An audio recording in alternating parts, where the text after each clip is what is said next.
তো শুরু হয়ে গেল আমাদের ক্রিসমাসের আয়োজন। সব বাসার সামনে লাইটিং করা হচ্ছে, আর প্রত্যেকটা সেন্ট্রামের গাছগুলো আলোকসজ্জিত করা হবে বিভিন্ন কালারের লাইট দিয়ে।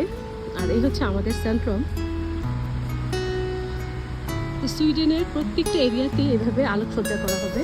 আর সামনেই তো আমাদের ক্রিসমাস, পুরা ওয়ার্ল্ডেই এই বড়দিনটা উদযাপিত হয়। আর বিশেষ করে ইউরোপে বেশি সুন্দর হয়, মানে এত আলোর সাজসজ্জা থাকে, দেখতে খুবই ভালো লাগে। আর এখন তো বিকেল 2টা বা 3টা বাজতে অন্ধকার হয়ে যায়। এই হচ্ছে আমাদের ইউরোপের